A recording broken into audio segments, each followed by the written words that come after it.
Para sa inyong mag-asawa, this is from also Rica. Para sa inyong mag-asawa, gaano kahalaga ang sexual life? How important for us to have our sexual life? So, this is the third question about sex? Not sure. Fourth? Because I know it was 3 questions about my favorite body part on you. And I really think, okay, so how important is our sex life? So, yeah, you can answer that because I've been doing all the talking. Let's see what you have to say. I think it's important because it's part of marriage life. That's my answer. Okay, yes. I agree wholeheartedly. Sex is very important. Why have a sexy wife and can't have sex with her? That just don't make any sense. You're right. I mean, I don't understand. So yes, it's important. Sa ilang taon nyo nang magkakilala, gaano nyo na kakilala ang isa't isa? For as long as we both know each other, how deep is our knowledge?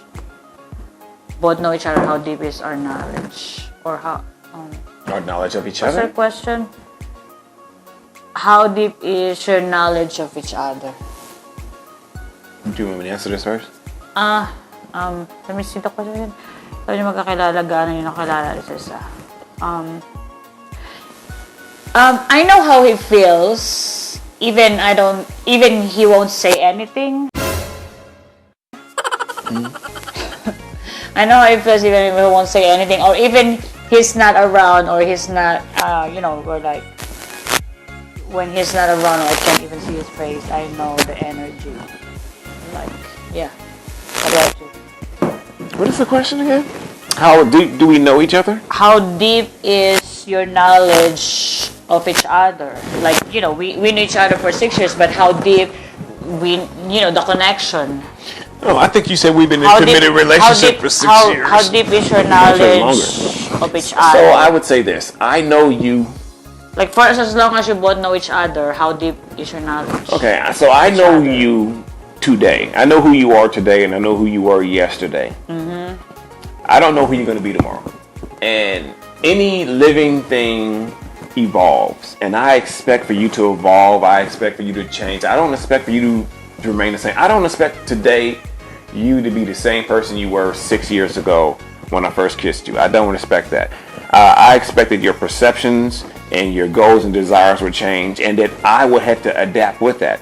So I know what you've been through for the past 6 years that we've been together. And I know I have a depth of knowledge about that. I have no depth of knowledge about the future and what you plan to do. I've seen your vision board, and I know what's on your vision board. I don't know what on your vision board you're actually going to pursue. So you're a living, breathing creature, and like every living, breathing creature, you're going to grow, you're going to evolve. There's going to be some growing pains. There's going to be some petals falling to the floor. And I expect that. I know that you're going to grow and evolve. So let's say that. My depth of knowledge about you is I know you're going to grow and you're going to evolve and you're going to change as the sun moves and, colder summers, colder winters. You're going to... So you think that I changed since the yesterday, like when you first met me, now that 6 years after, do you think I evolved? Yes, I think you changed, and absolutely you should have. If you had not grown from the first moment I met you, that means you were dead. Because dead things don't grow, and they don't change, and they don't evolve. Every living thing, women, children, kids, flowers, pets, people love pets, so let's add those in there. They grow and evolve, but that faucet over there, that book over there, it's no longer going to change. It's always going to be that book in that state. That faucet will never change. Those minerals will never change. That glass, same thing. Those things are dead. So I don't expect them to grow. And I know just about enough about those things as I don't care. But you're a human. And so I expect for you to change and grow and evolve. And so I encourage you to. And I don't want to be the type of spouse to try to put you in this little box and say, when I met you, you were like this. And you're supposed to be like this until we die. No, that's crazy. If you're like this, if you're in the box when I met you, and you like this when I leave you, that means you were dead. You were already in a casket. So why put my relationship with you in a box, essentially killing it? So grow, evolve, change. I'll catch up with you when we, see each other bump in the night or, walking across the kitchen. Okay, that's great. So, this is from Rika. Kung sakaling papiliin ka ng asawa mo kung saan mo gustong manirahan for good sa Pilipinas o dyan, where would you rather live, the Philippines or US? Another third time. You always say third. I think this is just the second time. Okay. I don't know. I can't remember. But anyway, like what I said earlier, I'm American citizen and this is my home. But it says, if your husband asks you where do you want to live or stay for good, I don't know. Where would you rather live, the Philippines or America? So anyway, yeah, America, of course, because my babies were born here, and like what I said earlier, their life experiences will happen here, and they will go to school. They will go to school here, and also. Yeah, I'm a American citizen, so I'm a citizen of America. Question wasn't to me. You should have asked me. I had a different answer for you. Okay, but sorry. Alright, fine. Anyway. Bias. Okay, eto tanong ko para sa asawa mo. Naging gaano kakulay ang mundo mo mula nung makilala mo si my name? And then, how much more colorful is your world when you met me? How much more colorful? Yeah, it was colorful before when I was not in your life. So and now the question is, here, how much more color did you add to my world? Yeah. Oh, 6 years of emotional roller coasters, 3 babies. But you don't have emotion, you said. I didn't say I was on an emotional roller coaster. Oh, me? So 6 years of that and 3 babies, and we have a red couch. How many people have a red leather suede couch?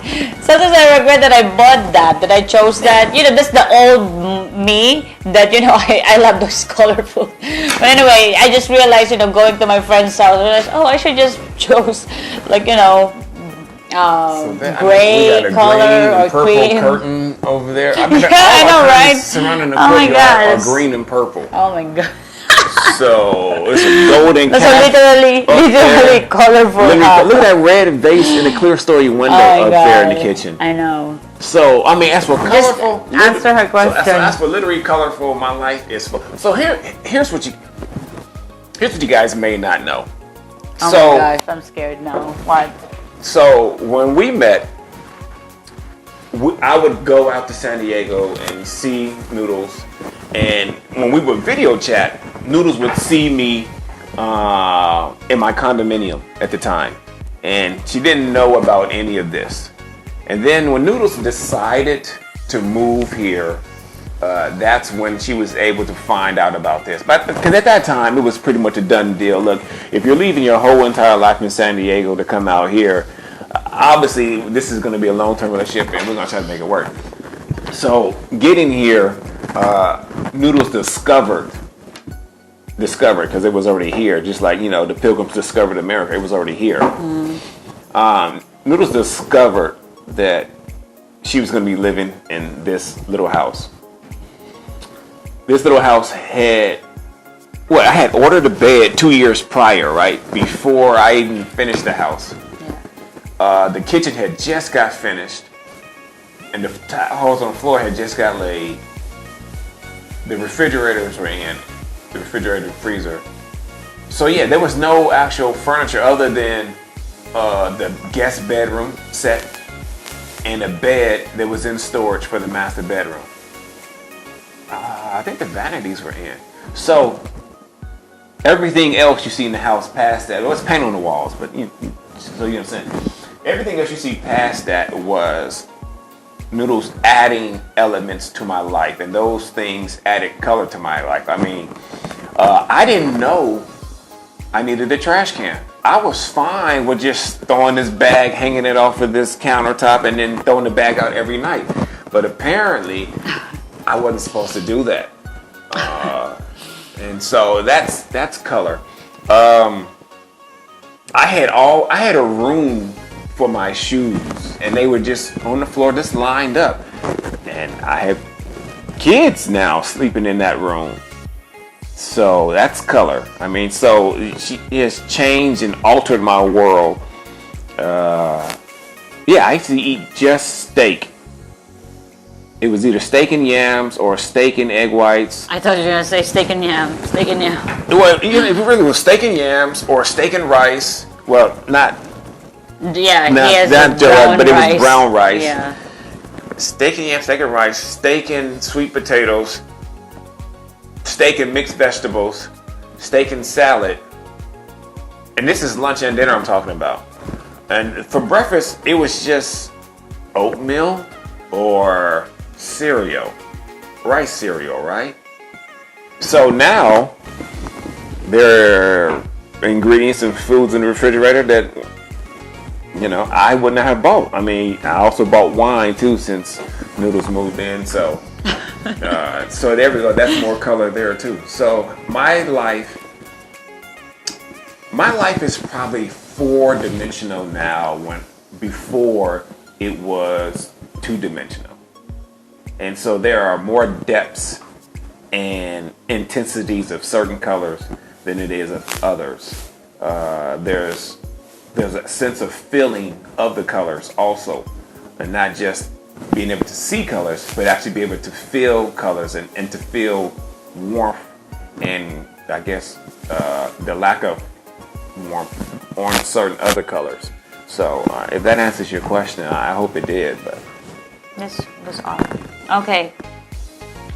And then her last question is, nung unang kita nyo sa isa't isa, ano yung una nyong impression sa isa't isa? What was our first impression when we met each other? I think I answered this at the beginning what my first impression was. This is now the 4th time we're talking about the same part of your body.